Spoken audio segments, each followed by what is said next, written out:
रख हौसला वो मंजर भी आएगा, प्यासे के पास चलकर समंदर भी आएगा। थक कर न बैठ ए मंजिल के मुसाफिर, मंजिल भी मिलेगी और मिलने का मजा भी आएगा। बहुत बहुत स्वागत है आप सभी का हमारे चैनल पे। जितने भी विद्यार्थी क्लास 10th में हैं बाबू, और आप सभी लोगों का पेपर 11 मार्च को सामाजिक विज्ञान का है, और इस बात के लिए परेशान है कि पेपर में आपका कुछ भी नहीं आ रहा है। जब कुछ नहीं आए तो ये वाला ट्रिक लगा देना मेरे प्यारे बच्चों। आज के इस वीडियो के माध्यम से ऐसा ट्रिक बताने वाला हूं जिसके माध्यम से अगर आप एवरेज स्टूडेंट भी होंगे ना, फिर भी आप बोर्ड एग्जाम के पेपर में, सामाजिक वाले पेपर में अच्छा नंबर लेकर के आएंगे, ठीक ना। और बच्चों आज के इस वीडियो के माध्यम से 2025 वाले बच्चों के लिए 825 ईडी करके यहाँ पे पेपर कोड दिया गया है। इस पूरे पेपर को सॉल्व करेंगे, एग्जामिनर एक भी नंबर नहीं काट पाएगा। बस ये वाला ट्रिक लगा देना। और 70 में 70 पाने का क्या तरीका है, आज के इस वीडियो के माध्यम से बोर्ड एग्जाम की कॉपी पर मैं आप सभी को पूरा सॉल्यूशन के साथ में बताने वाला हूं कि अब की बार 11 मार्च को सामाजिक विज्ञान की कॉपी कैसे सॉल्व करना है, टॉपर कॉपी कैसे लिखते हैं, क्या तरीका अपनाते हैं, पूरा डिटेल में यहाँ पे डिस्कस करने वाला हूं। सबसे पहले मेरे प्यारे बच्चों, मैंने आपको क्या बताया, पूरा सॉल्यूशन के साथ में थोड़ा टाइम दीजिएगा, ज्यादा टाइम आपको नहीं लेंगे। ट्रिक वाला वीडियो है, आराम से इसको देख लीजिए, लेकिन उससे पहले भाई वीडियो को लाइक कर देना, शेयर कर देना, चैनल पे नए होंगे सब्सक्राइब कर देना। आइए बच्चों समझते हैं, बिल्कुल इसी प्रकार का आप सभी का सामाजिक का पेपर मिलने वाला है। तो जैसे ही बच्चों ये पेपर मिलेगा, आपने यहाँ पे रोल नंबर और यहाँ पे नाम वगैरह फिलअप करना। 70 नंबर का ये पेपर पूरा पूछा जाएगा, 3 घंटा 15 मिनट में सॉल्व करना है। बात करेंगे प्यारे बच्चों, ये जो पेपर होगा 2 खंड में होगा, सभी को पता होगा।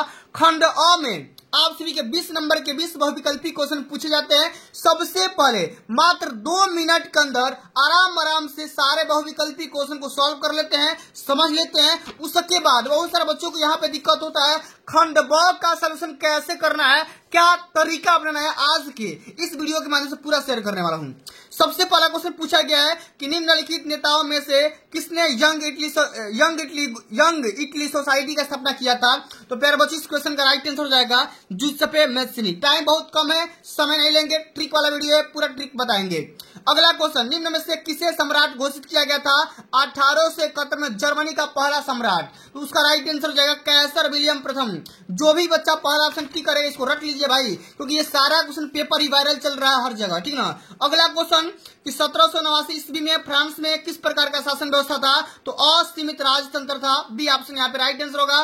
ब्रिटेन में कार्य कानून समाप्त करने के पीछे का क्या लॉजिक था, क्या रीजन था। तो प्यारे बच्चों कार्य आयात पे कंट्रोल कर दिया गया था, जो भी फसल थी उस पर रोक लगा दिया गया था। अगला क्वेश्चन कि 1944 में ब्रिटेन वुड्स सम्मेलन कहां पर आयोजित किया गया था। ये किया गया था अमेरिका में, सेकेंड ऑप्शन यहाँ पे बिल्कुल राइट आंसर हो जाएगा। अगला क्वेश्चन कि निम्नलिखित में से कौन सा विषय संघ सूची में शामिल है, प्रतिरक्षा को शामिल किया गया है, पहला ऑप्शन राइट आंसर होगा। श्रीलंका में कौन सा वर्ग बहुसंख्यक है, तो सिंगली को लगा करके आना, तीसरा जो ऑप्शन होगा। एक कदम आराम से इसको लगा सकते हो, कहीं से कोई दिक्कत नहीं होगा। बहुविकल्पी में तो भाई कुछ भी लगा सकते हो, लेकिन बात यहाँ पे आता है खंड ब का सॉल्यूशन कैसे करोगे, पूरा आराम से देखते रहो, ठीक ना। अगला क्वेश्चन कि निम्न में से किस देशों में संघात्मक शासन व्यवस्था नहीं है। तो मेरे प्यारे बच्चों श्रीलंका में आज भी एकात्मक शासन व्यवस्था है। कैसा है, एकात्मक शासन व्यवस्था है, चौथा ऑप्शन राइट आंसर होगा। महात्मा गांधी का क्या विचार था, तो धर्म को कभी राजनीति से अलग नहीं किया जा सकता है, यही उनका विचार था। अगला क्वेश्चन, निम्न में से कौन सा लोकतंत्र से संबंधित नहीं है। तो मेरे प्यारे बच्चों ये हो जाएगा लोकतंत्र से संबंधित नहीं है, क्या है लोकतंत्र से संबंधित है पूछा है ना। तो पारदर्शी शासन, वैध शासन, उत्तरदायी शासन, यानी कि सभी यहाँ पे ऑप्शन राइट आंसर हो जाएगा। अगला क्वेश्चन कि सीढ़ीदार या सोपानी खेती कहां पर किया जाता है, ये किया जाता है उत्तराखंड में। आराम से समझ लो भाई, पूरा क्वेश्चन पेपर सॉल्व करने वाला हूं और एकदम ट्रिक बताने वाला हूं। जब कुछ भी समझ में नहीं आएगा तो अब क्या करोगे, आराम से देख लो, ठीक ना। चलिए अगला क्वेश्चन बोला गया है कि निम्न में से कौन सी रबी की फसल है। एक क्वेश्चन रबी की फसल से पूछा जाएगा, चना इस क्वेश्चन का राइट आंसर हो जाएगा। मोनाजाइट में निम्न में से कौन सा खनिज पाया जाता है, तो भैया थोरियम पाया जाता है, तीसरा ऑप्शन पे यहाँ पे रट्टा मार लेना। अगला क्वेश्चन, निम्न में से कौन सा उद्योग चुना पत्थर को कच्चे माल के रूप में प्रयुक्त करता है, ये हो जाएगा भैया सीमेंट हो जाएगा, ठीक है ना। अगला क्वेश्चन कि निम्न पड़ोसी देशों में मानव विकास के लिहाज से किस देश की स्थिति भारत से बेहतर है। तो मेरे प्यारे बच्चों श्रीलंका की जो यहाँ पे कंडीशन है ना, एकदम भारत से बेहतर है। अगला क्वेश्चन, निम्न में से कौन सा खनिज धात्विक है, मेटालिक मतलब लौह हो जाएगा, यहाँ पे पहला सॉरी यहाँ पे सेकंड ऑप्शन राइट आंसर हो जाएगा। अगला क्वेश्चन एक कदम गोली के जैसा बता रहा हूं ना, समय बहुत ही कम बचा है। मेरा फोकस यहाँ पे है कि कॉपी कैसे लिखना है, क्या ट्रिक लगाना है, ठीक ना। लेकिन उससे पहले मैं सोचा कि सारा बहुविकल्प भी बता देता हूँ, ठीक ना। चलिए, एक वस्तु का अधिकांशतः प्राकृतिक प्रक्रिया से उत्पादन क्या कहलाता है, प्रारंभिक क्षेत्र कहलाता है। एंथ्रासाइट का संबंध किससे है भैया, एंथ्रासाइट क्या है, हो जाएगा तो कोयला से हो जाएगा। अगला क्वेश्चन, निम्न में से किस वर्ष बांग्लादेश ग्रामीण बैंक की स्थापना किया गया था, तो 1983 ईस्वी में किया गया था। ऑप्शन नहीं दिया गया है, इसी को भैया चेंज कर लेना। अगला क्वेश्चन कि सार्वजनिक और निजी क्षेत्रों का वर्गीकरण किसके आधार पर किया जाता है, तो उद्यमों के स्वामित्व के आधार पर किया जाता है। सी जो ऑप्शन होगा ना, बिल्कुल यहाँ पे करेक्ट आंसर हो जाएगा। अब चलिए बच्चों बात कर लेते हैं कि खंड ब का सलूशन कैसे करना है, क्या तरीका अपनाना है। अगर आपको पेपर में कुछ भी नहीं आएगा तो क्या करोगे बताओ, कुछ भी नहीं आएगा तो क्या करोगे, ध्यान समझो। 80 शब्द में लिखना है ना। सबसे पहला क्वेश्चन है कि 18वीं शताब्दी के अंत में भारत से कपड़ा निर्यात में गिरावट क्यों आई थी, 2 कारण लिखना है। तो सबसे पहले मेरे प्यारे बच्चे आपको क्या करना है, अगर कुछ भी नहीं आएगा, अगर कुछ भी नहीं आएगा तो आराम से समझो एकदम इसी प्रकार से बोर्ड एग्जाम की कॉपी मिलेगी। खंड ब वर्णनात्मक प्रश्न प्रश्नोत्तर संख्या में पहला लिख दोगे और यहाँ पे हेडिंग लगाओगे। क्या हेडिंग लगाओगे, यहाँ पे देखो मैं बता दे रहा हूँ।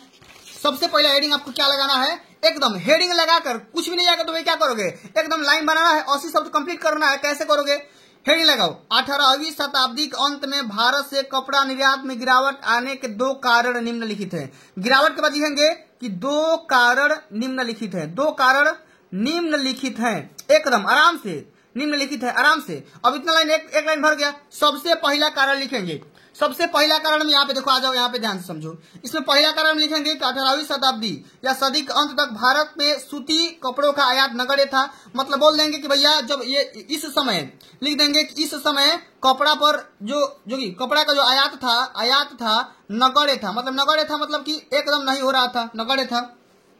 जैसे ही भारत से कच्चे माल का आयात बढ़ा तो कच्चे कपास की कीमत भी बढ़ गई, पहला लाइन में लिख देंगे।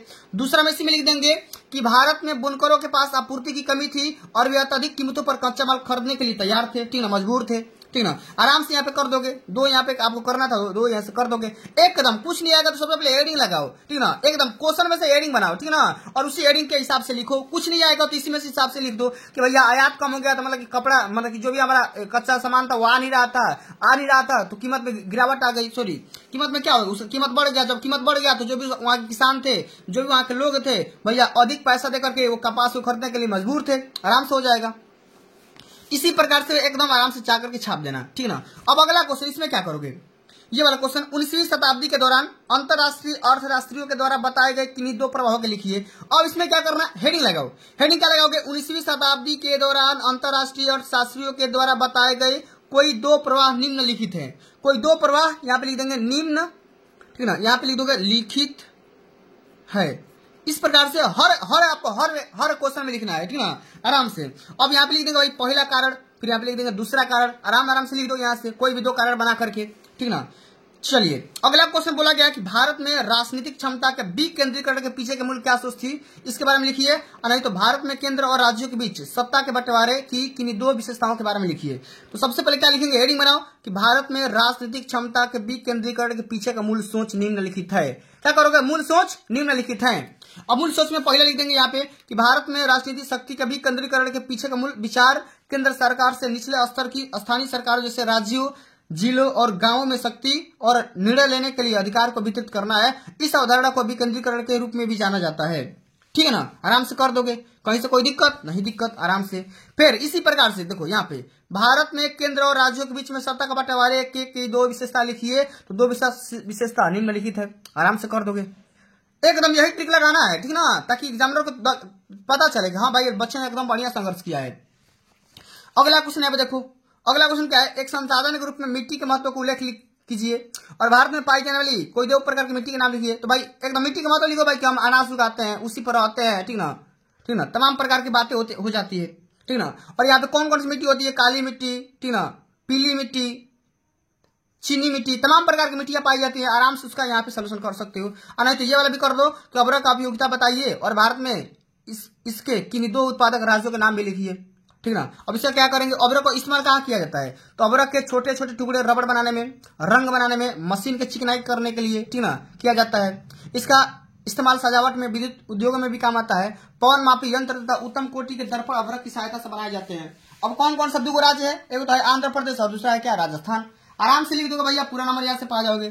तो देख रहे हो ना, आपको मैथ एकदम यही वाला ट्रिक लगाना है, कुछ करना है नहीं, आराम से जो क्वेश्चन में दिया गया डाटा उसी को कॉपी करना है एक कदम, ठीक ना, कॉपी करके और थोड़ा सा अपने से बना करके लिख देना है, पूरा नंबर यहाँ से पा जाओगे, एक भी नंबर नहीं कटेगा।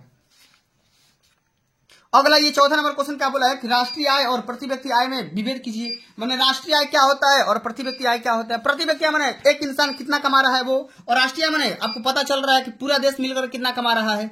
अब पूरा देश मिलकर कितना कमाएगा और एक व्यक्ति मिलकर कितना कमाएगा, अब दोनों में क्या डिफरेंस है, क्या अंतर है, और देश की स्थिति को तुलना करने के लिए कौन सी विधि बेहतर होती है, ये आपको बताना है। तो उचित है राष्ट्रीय आय को भी माना जाता है, ठीक ना, आपको पता होना चाहिए। अब यहाँ पे देखो डिफरेंस लिखा गया है कितना बढ़िया से, ठीक ना, कि राष्ट्रीय आय किसी देश में वर्ष भर में उत्पादित सभी वस्तुओं तथा सेवाओं की वास्तविक राशियों का योग होता है, जबकि प्रति व्यक्ति आय क्या होता है कि कुल राष्ट्रीय आय में से कुल जनसंख्या का भाग दे देंगे तो क्या हो जाएगा, प्रति व्यक्ति आय हो जाएगा। आराम से समझ सकते हो, राष्ट्रीय आय का संबंध एक देश के उत्पादन से होता है, जबकि प्रति व्यक्ति आय उसके देश के औसत आय से होता है। इसमें रहन सहन का पता चलता है, इसमें पूरा प्रगति का, प्रमोशन का, आर्थिक कंडीशन का पता चलता है। ये देखो, ये इसमें मानव विकास सूचकांक को मापन कर सकते हैं, लेकिन इसमें नहीं कर सकते हैं, ठीक ना। तो भैया इसी प्रकार से एकदम चपुआ स्टाइल में छाप देना है। अब देखो अगला क्वेश्चन, यहाँ पे देखो अगला क्वेश्चन, देखो एकदम सेम टू सेम यही वाला तरीका अपनाना है। कोई भी क्वेश्चन होगा ना आराम से कर जाओगे आप, कि महात्मा गांधी द्वारा चलाए गए किन 3 सत्याग्रह आंदोलनों के नाम लिखिए। तो यहाँ पे लिख देंगे महात्मा गांधी द्वारा चलाए गए 3 सत्याग्रहों का विश्लेषण निम्नलिखित है, ठीक ना। अब कौन कौन सा है, सबसे पहले यहाँ पे नाम लिख दो उसका, ठीक ना, कौन कौन सा यहाँ पे देखो, सबसे पहले लिख दो यहाँ पे चंपारण सत्याग्रह, गुजरात सत्याग्रह, अहमदाबाद सत्याग्रह, जो कि 1916 में, 1917 में, 1918 में हुआ था। इस प्रकार से आपको बढ़िया से आराम से कर देना है, ठीक ना, एकदम इसी तरीके से पूरा नंबर यहाँ से पा जाओगे, ठीक है। अब अगला क्वेश्चन यहाँ पे देखो, असहयोग आंदोलन कब चलाया गया था, अब इसका बारे में बताओ कब चलाया गया था, और कोई 2 कारण लिखिए, ठीक ना, एकदम आराम से कर सकते हो।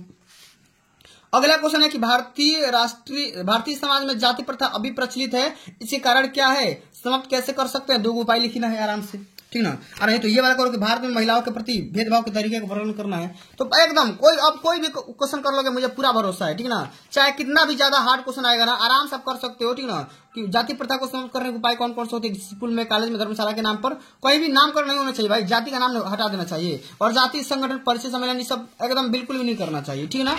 चलिए अब अगला क्वेश्चन है कि भूक्षरण क्या होता है, इसको कैसे रोक सकते हैं, आराम से कर जाओगे। और गन्ना की खेती करने के लिए कौन सा मिट्टी या भौगोलिक एरिया इंपोर्टेंट होता है, और 2-3 उत्पादक राज्यों के नाम भी लिखना है, आराम से कर जाओगे भाई, ठीक ना, कहीं से कोई दिक्कत होगा नहीं,